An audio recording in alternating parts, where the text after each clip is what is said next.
प्राधिकारी यानी पीएनपी के द्वारा शिक्षक भर्ती को कंप्लीट करने के संदर्भ में शासन को प्रस्ताव भेजा है कि किस भर्ती के रिगार्डिंग ये प्रस्ताव है, इसके बारे में बात होगी। उत्तर प्रदेश में यूपी टेट यानी कि उत्तर प्रदेश पात्रता शिक्षक भर्ती और यूपी पेट की प्रारंभिक शिक्षा पात्रता परीक्षा के संदर्भ में अभ्यर्थी इस मामले को कोर्ट में ले जा रहे हैं।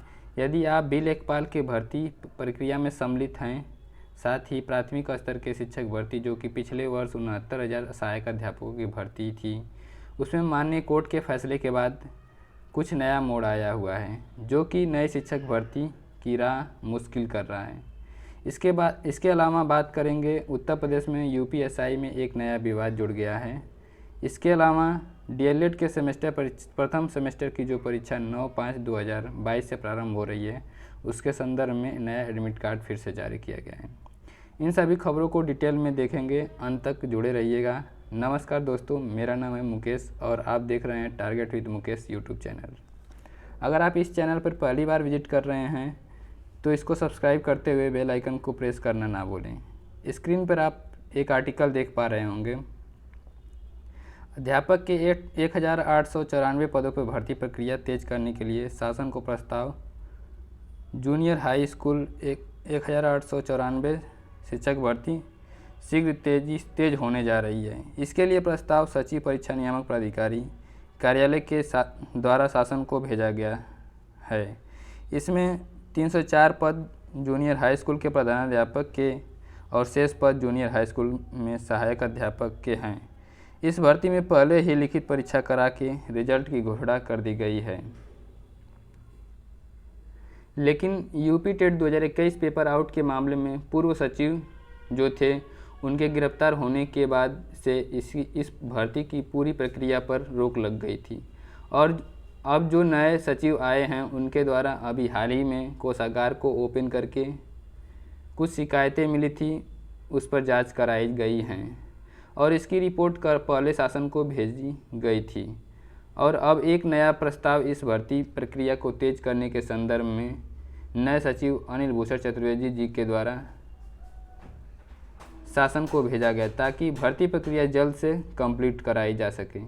जैसा कि आपको ज्ञात होगा कि उत्तर प्रदेश के नए बेसिक शिक्षा मंत्री जी के द्वारा यह स्पष्ट कहा गया है कि माननीय कोर्ट में पुरानी भर्तियों को लेकर के जो भी याचिकाएं दायर हैं, पहले उनका निस्तारण किया जाएगा, उसके बाद ही नए शिक्षक भर्ती का विज्ञापन जारी किया जाएगा या विचार किया जाएगा। यह स्पष्ट शब्दों में कह दिया था कि नई शिक्षक भर्ती को लेकर के इस प्रकार का कोई भी रोड मैप नहीं है।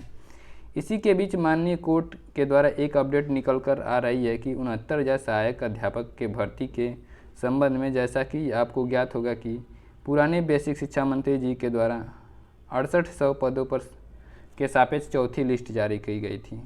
69,000 शिक्षक भर्ती में माननीय कोर्ट में ये याचिका दायर की गई कि इसमें सिर्फ ओबीसी के अभ्यर्थियों के लिए सीटें रखी गई हैं।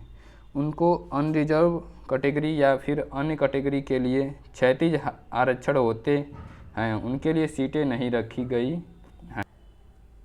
उसी के आधार बनाते हुए अभ्यर्थियों ने कोर्ट गए और जिस पर माननीय कोर्ट ने जो रिजर्वेशन की पॉलिसी होती है, अगर आप किसी भी भर्ती प्रक्रिया में सीटें तो जोड़ सकते हैं, लेकिन आपको रिजर्वेशन के सभी प्रावधानों को लागू करना होगा। मतलब अनरिजर्व की भी सीटें होंगी, एसटी, एससी और ओबीसी के लिए भी सीटें अलॉट की जाती हैं। आरक्षण के नियमों को प्रावधान के अंतर्गत यहाँ पर 2 विशिष्ट कैटेगरी को सीटें देना, ये कहीं से भी माननीय कोर्ट ने इसे तर्कसंगत नहीं पाया और इसीलिए आप स्क्रीन पे देख पा रहे होंगे राज्य सरकार को झटका। हाईकोर्ट के चयन प्रक्रिया पर लगाई रोक। यहाँ पर कोर्ट ने कहा बगैर विज्ञापन के 69,000 से अधिक एक भी सीट पर नहीं की जा सकती है भर्ती। पहले ही माननीय कोर्ट ने प्रदेश के वर्तमान सरकार की एक हलफनामा दिया गया था। 69,000 शिक्षक भर्ती कंप्लीट हो चुकी है और अब इसमें एक भी पद नहीं जोड़ा जाएगा। ये मामला इतना ज़्यादा हाईलाइटेड हो गया है कि प्रदेश सरकार को मजबूरी में आकर के 6800 पदों के सापेक्ष चौथी लिस्ट जारी करनी पड़ी, जो बेसिक शिक्षा विभाग के अधिकारियों पर माननीय कोर्ट ने ये हलफनामा दिया गया था कि एक भी नया पद नहीं जोड़ा जाएगा। इसके आड़े आ रहा है, तो निश्चित तौर पे ये सभी चीज़ें विवादित हैं। 69,000 सहायक शिक्षकों के भर्ती में टोटल नंबर ऑफ कैंडिडेट जो क्वालिफाई हुए हैं उनकी संख्या 1,46,000 थी, जिसमें 69,000 को जॉब मिल चुकी है। अभी भी लगभग 70,000 से ज़्यादा अभ्यर्थी हैं जो भी चयनित होने के लिए वेट कर रहे हैं।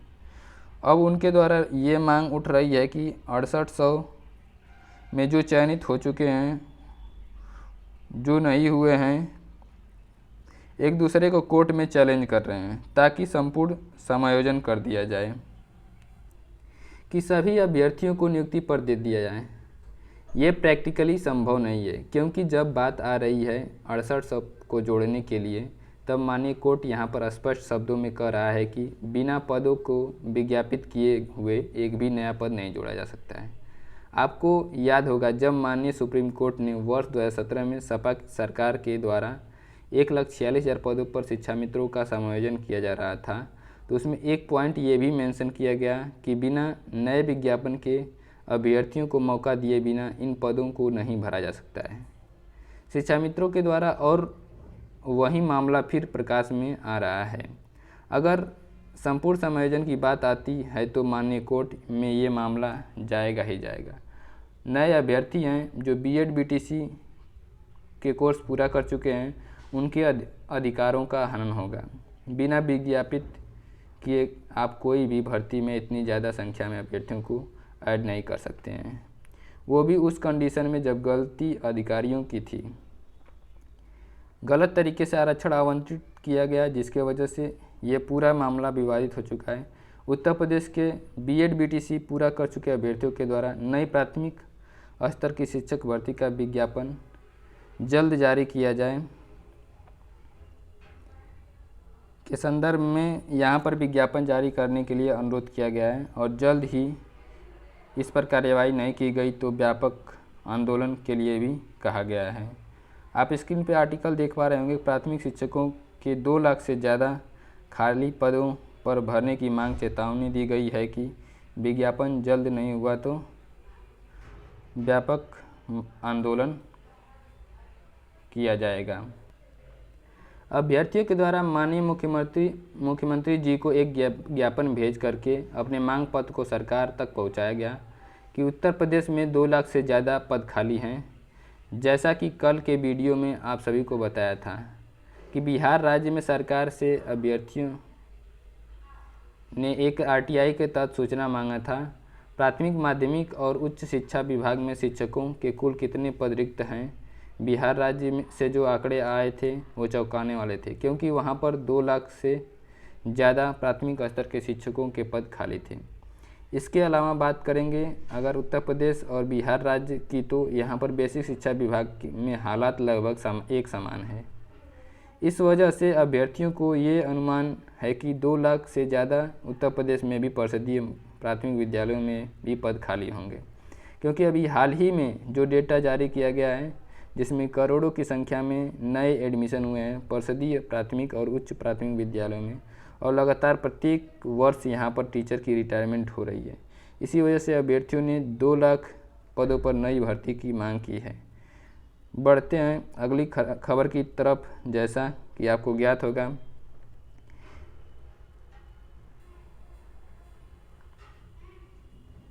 यूपी SSSC आयोग के द्वारा आयोजित की गई पेट की परीक्षा के लेखपाल भर्ती के लिए अभी हाल ही में कट ऑफ जारी किया गया है, जिसको लेकर के अभ्यर्थियों के द्वारा विरोध किया जा रहा है। अभ्यर्थियों की मांग यह है कि जिस प्रकार से यूपी टेट में क्वालिफाइंग मार्क डिसाइड होता है, वो भी चूँकि एक पात्रता परीक्षा है और पेट भी एकमात्र पात्रता परीक्षा ही है, तो टेट के बेस पर पेट में भी क्वालिफाइंग मार्क पहले से ही डिसाइड होना चाहिए कैटेगरी वाइज, और उससे जो भी अभ्यर्थी ऊपर या फिर उतना नंबर पाए रहेंगे उनको मुख्य परीक्षा में शामिल किया जाएगा।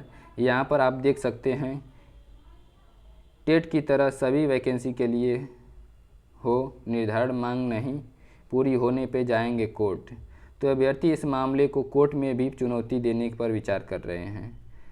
बढ़ते हैं अगली खबर की तरफ। उत्तर प्रदेश में